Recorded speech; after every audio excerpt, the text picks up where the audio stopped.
Namaskar. Welcome once again to Jupiter podcast, keeping to our ethos of patient first. Today I'm here to introduce you to another distinguished guest, and the best way to introduce him is to लहान मुलांच्या मस्त doctor. Today we have Dr. TEJAS HAMBIR. He's a senior consultant, pediatrician and neonatologist, and he's the head of neonatal care in Jupiter Hospital, Pune. Welcome so much, sir. Thank you so much. Knowing your journey into neonatology, we have been aware as we being colleagues. Today, I want you to share your journey into neonatal care to our audiences, please. So my journey started in 2011 after my MBBS, like which I did from Government Medical College, Yavatmal. There was a debate what field to choose. So as I had a liking towards pediatrics, I decided like let's go to pediatrics. I did my specialization and super specialization from Rainbow Children's Hospital, Hyderabad, where neonatology always fascinated me, and that's where like the craze about getting into neonatology, doing something more for the tiny ones, brought me to a fellowship in Oxford, where I got a scholarship and then did my training in Oxford. So I did my 2 years fellowship in Oxford, followed by 2 years in Manchester. And since 2011, I have been associated with neonatal care. And believe me, I think I made the right decision at that point. That's phenomenal to know. It has been quite a journey. So, understanding neonatal care, we all know pediatricians are doctors who treat children. What exactly would you refer to as neonatal care? If you could just elaborate for our uh, viewers, sir. That's a actually very good question because like when I became a neonatologist, initially the word neonatologist itself, like a lot of people took so much time to understand. So when we say neonatologic care, it basically involves care of the newborn babies till 28 days of life. They can be preterm babies who are born early, or they can be full term babies who sometimes need special care. How we have like adult ICU, cardiac ICU, or let's say pediatric ICU. In today's world, we have something known as neonatal ICU, where babies who are, as I said, like less than 1 month old are being taken care of. So neonatology is mainly for them. Okay, that's intriguing to know. Children below 28 days, it's must be a challenge, sir. So, trying to understand neonatal care must be a challenge, which I'm sure am that it is. Uh, what are the common reasons? Why would somebody want to see a neonatologist when we have pediatricians as well? And how would you want to emphasize that? What is the need of the neonatologist in today's era? Again, I would say like a very apt as well as like very nice question, which can open up what exactly neonatology is. So, now, as we discussed before, neonatology care is mainly of babies who are born below 28 days, or babies who are born and are below 28 days of life. They can be preterm babies who need more support or more care as they are into the womb, so similar kind of care, or they can be term babies. Most of our admissions in neonatology or NICU, as we call it as, are mainly for preterm babies or babies who are sick, those who need phototherapy, those whose sugars are low, or sometimes in Indian setup predominantly is the infection. So let's say a baby who is born and develops some kind of infection is one of the common reasons why they come to NICU.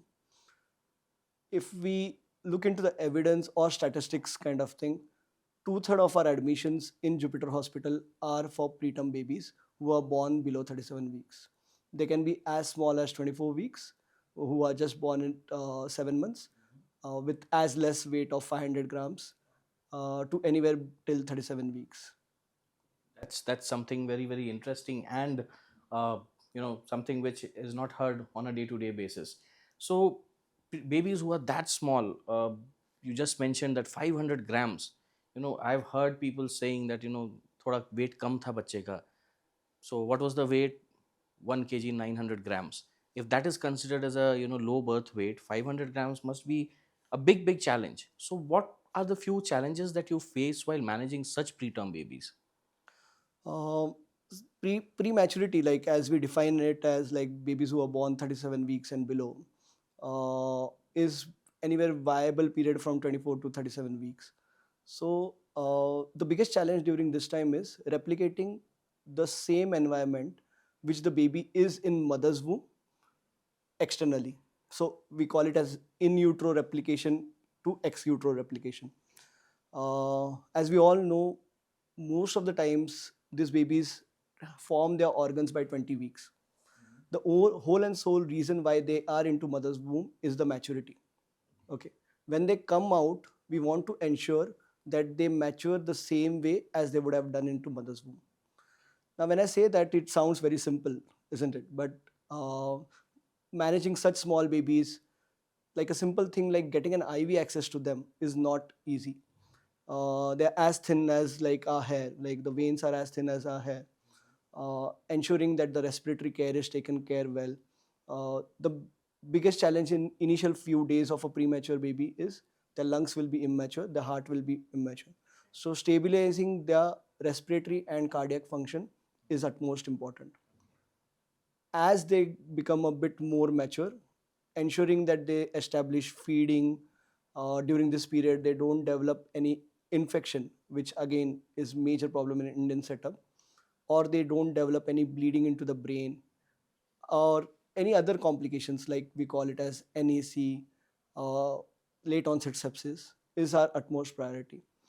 So the challenges in India or in any of the neonatal units is ensuring that you don't give any hospital acquired infections to them, and ensuring while you're doing that, eventually they have a good neurodevelopment outcome.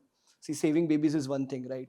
But saving babies with intact, we call it as intact survival. So we want to give, at the end of the day, any parent who comes to me would eventually want their baby to be healthy also. I understand that their baby is born premature. We can do everything to ensure that the growth is happening well. But when they go out of my NICU, I want them that they are like not on oxygen dependent, they are feeding well, their brain is intact, they don't have any form of ROP, which is like eyesight related problem, or hearing defects. And when they go out into the society in today's world, it is so comparable. So in today's world, when they go out in the society, they should be at par of any other baby. Great, great. That's something very good to know, sir. So must have been a challenging journey as well. You're managing such small children. So what was the smallest baby that you have ever managed and successfully managed is what I would ask. So the smallest baby which I have individually like led and been managed is like around 500 grams. But the smallest baby which I have resuscitated and being a part of it, I would say like was 420 grams, and which was born at 23 weeks. So while my stay in Manchester, so I was a part of one of the smallest baby where like we had like 420 grams baby, and it was born in the periviable period, so below 24 weeks, but where that was probably the last hope for the parents. So we did everything well and we could survive the baby. Fantastic. In Indian setup also, we have like, I have looked after babies who are like as small as 460, 480 grams. So that's a phenomenal feature.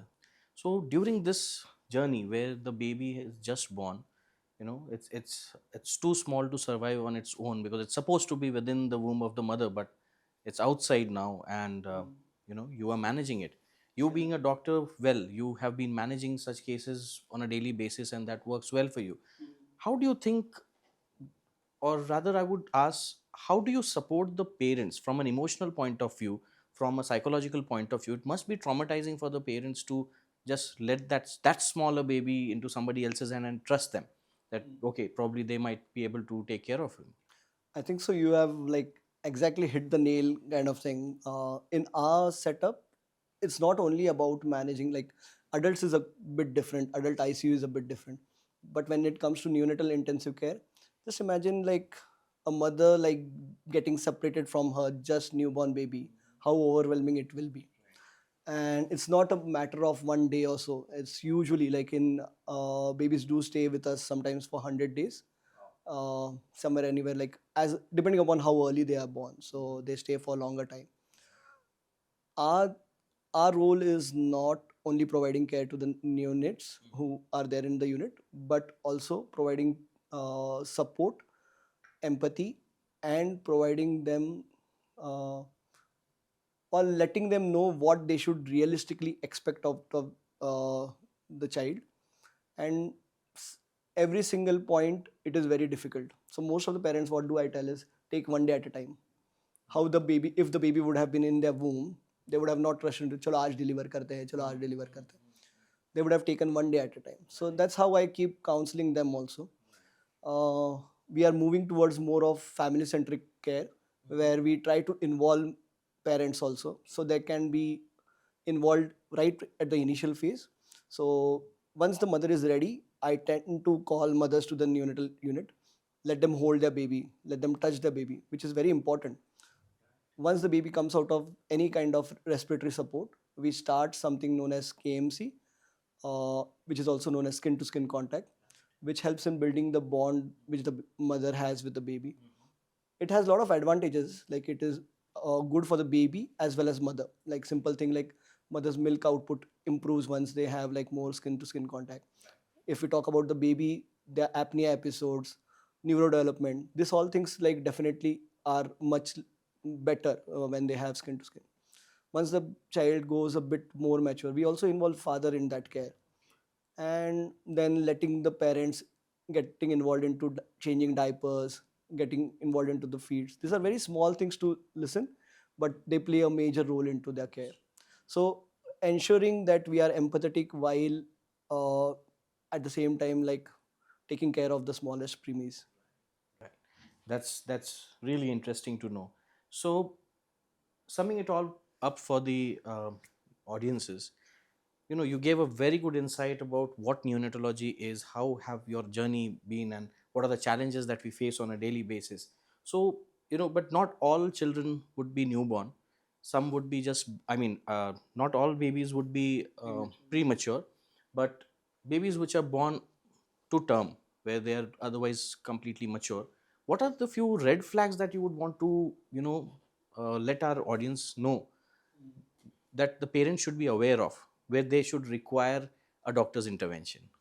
Now, when I initially said that statistically, if you look at it, yeah, 70% of our unit is filled with premature babies, but 30% are those where you are not expecting the child will be coming to NSU and then it lands up to the NSU. That is more tricky and more traumatizing for the parents. And premature deliver हो गया तो उनको पता है चलो baby deliver हुआ है, it has to come to NSU. Now, in those 30%, what happens is there are few small signs which you have to pick up early that will prevent any neonatal admissions. Because as adults, we can tell, okay, chalo, mere पेट में दर्द हो रहा है, like I have some kind of problem. But neonates, especially neonates, kids, so different thing. Neonates are not. So when I say red flag sign, there are few things which are very important. One is temperature. Temperature instability in a neonate should never be taken lightly. All our babies who go home, irrespective of whether they're term or preterm, we ask them to regularly monitor their temperature. If the temperature is anywhere above 100, in spite of unwrapping the baby, we tell them to come back to the unit. So temperature is one thing. Baby breathing fast, a rapid breathing is again something which is abnormal. Any baby who is excessively drowsy, excessively irritable, not accepting feeds, not passing urine for 8 to 10 hours, there is any form of abdominal distension, or for that reason, any slight cue which a mother feels that this is abnormal should be respected and they should come to the hospital. These are the major danger signs which or red flag signs which any parent should be looking for. Well, that's very well summed up, sir. So I hope our audience has gotten a good view of how a neonatologist works, what are the red flags that every new parent should be looking for, and when do they need to approach a neonatologist. I thank you so much, sir, for coming down today and having a chat with us. It was great talking to you, and I would want to see you again with us again. The pleasure is all mine. If you have any further queries for our expert, please drop in a comment with your question and we will get back to you. Thank you so much. Namaskar.